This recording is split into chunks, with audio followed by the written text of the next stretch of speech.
China has been all over the news for a variety of reasons recently, mainly the ongoing protests in Hong Kong, which were sparked by, among many other things, a bill that would allow China to extradite citizens to the mainland.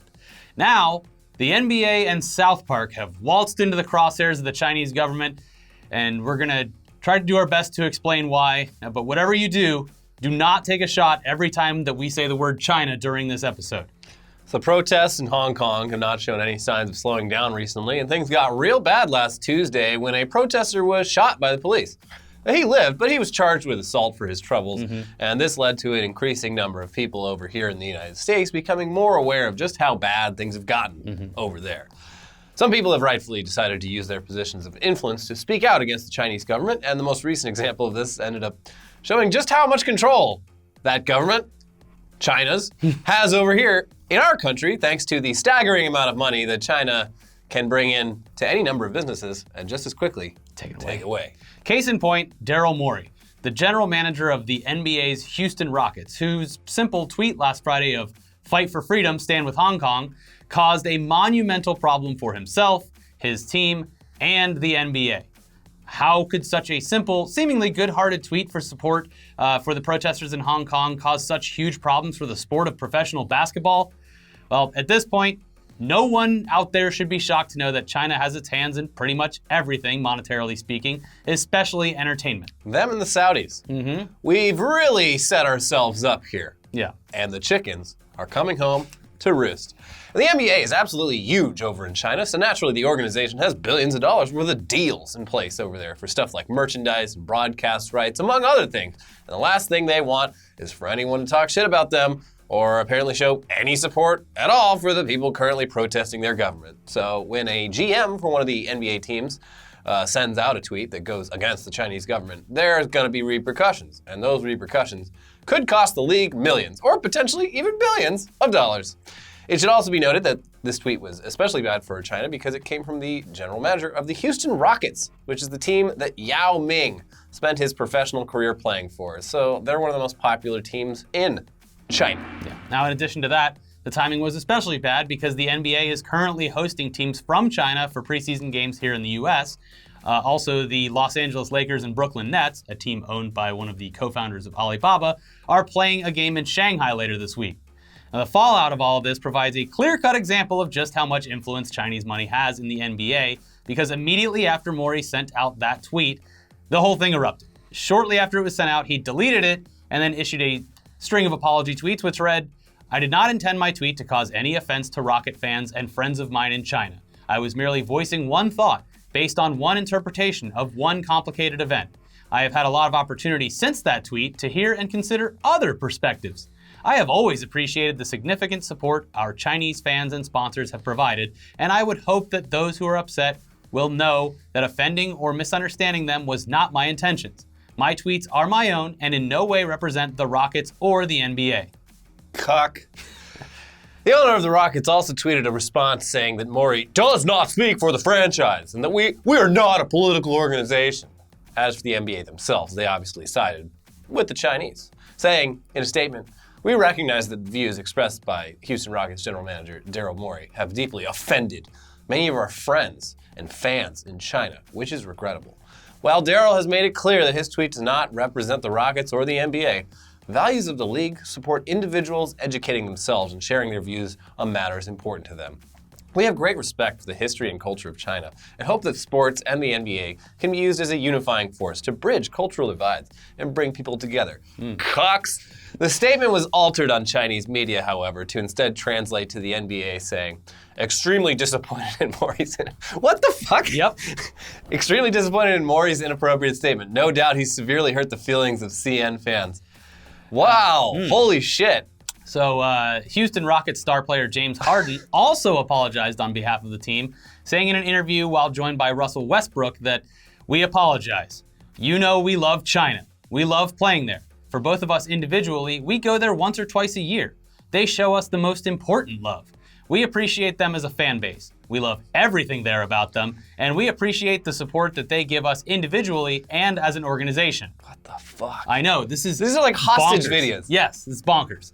They've cucked the NBA. This is so fucked up. In addition to all of that, apparently Nike has pulled all Houston Rockets-related products off of its Chinese web store.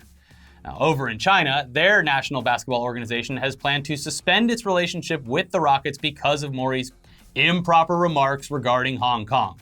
They've also reportedly canceled planned exhibition games between NBA G League teams scheduled to be held later this month in China, and Chinese state television, along with Tencent, a media partner with ESPN and the NBA in China, said that they would not show Rockets games. So yeah, big fucking problems with this absolutely massive financial relationship between a foreign country and our big basketball league.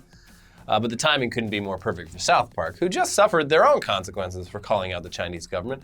This all timed out perfectly for them because last week's episode dealt directly with Chinese human rights violations and the staggering amount of influence that their government has over our media.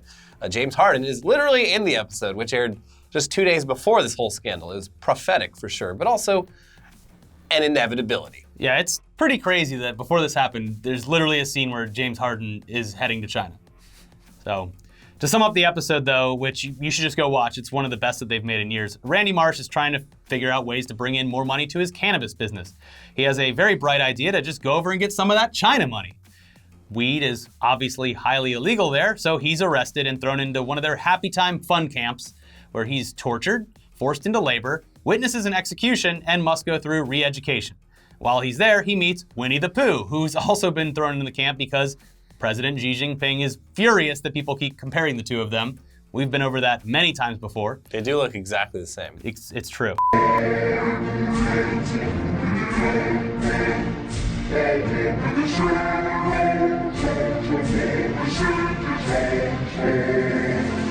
Mickey Mouse shows up, and the episode hits on a bunch of different points and examples of how the Chinese government forces U.S. media conglomerates to bend to their will. Just watch the episode for the full scope of it. There's a link in the description below, and it's a link to the full thing on their site. So as a result of that episode, South Park has now been completely banned in China, which I would have thought would have happened like 20 years ago. Yeah. But yeah, now all clips, episodes, and even discussions surrounding the show have been deleted from the Chinese internet. An article about the ban from The Hollywood Reporter stated that, quote, a search of the Twitter-like social media service Weibo turns up not a single mention of South Park among the billions of past posts. On streaming service Youku, owned by internet giant Alibaba, all links to clips, episodes, and even full seasons of the show are now dead. And on Baidu's Tiba, China's largest online discussion platform, the threads and subthreads related to South Park are non-functional. If users manually type in the URL for what was formerly the South Park thread, a message appears saying that, according to the relevant law and regulation, this section is temporarily not open. I would venture to say it's permanently closed. I wouldn't hold my breath. For their part, South Park creators Matt Stone and Trey Parker issued a statement on their ban saying, like the NBA, we welcome the Chinese censors into our homes and into our hearts. We too love money more than freedom and democracy. Xi doesn't look like Winnie the Pooh at all. Tune in to our 300th episode this Wednesday at 10. Long live the great Communist Party of China. May the autumn sorghum harvest be bountiful. We good now, China? Safe to assume they're probably not good. But if anything, both of these scandals happening within the same week has brought a lot of attention to how much control China has over our entertainment industry, whether it's sports or TV and movies. So at least people are more aware of it now. Sure. And hopefully it pisses people off. I know I'm pissed off, despite the fact that we as consumers can't really do much about it because of how fruitful it is for companies, all companies, to just kowtow to China. And yet, yes, we use that word on purpose. Yes, it was intentional. It was a pun.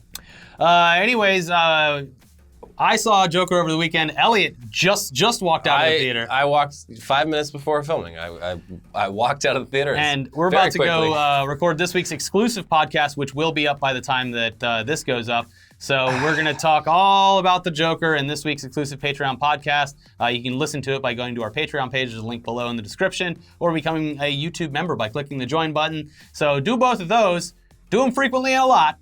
Help support the show, and if you're looking for another video to watch, enjoy these recent videos. Weekly Weird is all about Jacob Wall and Elizabeth Warren's weird kink for young Marines and dildos. Yeah. And News Dump, where we attempt to bring you up to speed on all the Trump impeachment stuff, but like we said in that video, a bazillion more things happened almost immediately after we put it up. So there's more. And I guess maybe we'll cover it sometime soon, but not if China says we can't. Bye. Bye.